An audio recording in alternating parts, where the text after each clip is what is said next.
Et ben voilà, Henri Riquelme, candidat à la présidence du Real Madrid, détruit complètement le FC Barcelone. Là, il y a un sérieux problème. Pendant de ça, l'équipe, si on bascule directement au sein du FC Barcelone, on constate que l'avenir de Marcus Rashford à Barcelone est désormais sérieusement compromis après que Manchester United a rejeté la dernière offre du club. Un accord devient de plus en plus difficile. C'est la situation actuelle au sein du FC Barcelone à propos de Marcus Rashford. Alors là, je doute encore très fort pour son cas. Si on bascule directement sur le cas d'Euro, on constate que Barcelone ne veut pas vendre Ronald à Euro. Le club compte sur lui et pense qu'il est un joueur important pour le vestiaire. Je ne sais à quel moment le club qu'on appelle le FC Barcelone se permet de prendre de telles décisions. Il est bon pour le vestiaire dans quel sens? Est-ce qu'il est leader?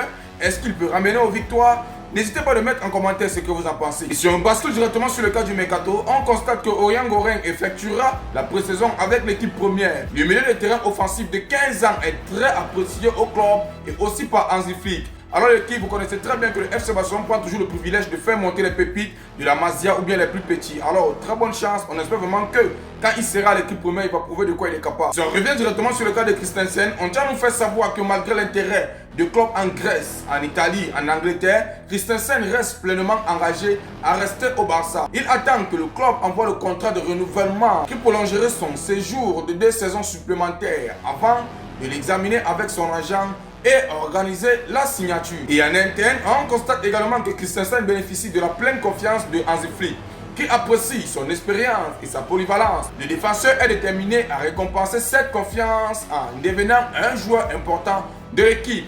Alors l'équipe, tout ce que moi je peux dire, c'est qu'on verra très bien. Car moi personnellement, je connais très bien que ce monsieur infirmier. Moi je ne peux pas confirmer s'il ne donne pas encore à 100% ce qu'on attend de lui. Alors restons patients et observons ce que ça va donner. Vous savez très bien que Hansi Flick, c'est un docteur. Il connaît tout. S'il se permet d'avoir confiance à un joueur, ça veut dire qu'il sait très bien que le joueur peut s'améliorer ou bien le joueur peut apporter quelque chose de bon. Si on bascule directement au sein du Real Madrid d'équipe, je tiens déjà à vous préciser que voici le nouveau maillot à domicile du Real Madrid. On constate également que Adidas a également dévoilé le nouveau maillot à domicile du Real Madrid en version des chiens. Regardez, en version des chiens, l'équipe, c'est aussi disponible. Donc si vous avez vos chiens là, allez commander partout l'équipe, il y a version chien. Donc même le chien est supporter. On continue famille. Si on revient directement sur Henri Riquelme qui veut détruire le Barça, l'équipe vous ne vous en rendez même pas compte. Alors selon les médias, Henri Riquelme, candidat à la présidence du Real Madrid, il a eu à dire: je veux voir le Barça descendre en 2e division. Cela me rendrait très heureux. Même s'il disparaissait, cela ne me dérangerait pas. Alors tu as menti. C'est ton club qui va redescendre en 2e division et c'est vous qui allez disparaître. Regarde-moi lui là. Faut faire attention hein. Alors on peut avoir un temps de haine comme ça. N'hésitez pas à vous abonner et de partager au maximum, car c'est ça qui fait le renforcement de l'équipe. Et on se dit à plus une nouvelle vidéo. Henri Riquelme, t'es même pas encore président, je te permets de dire ça.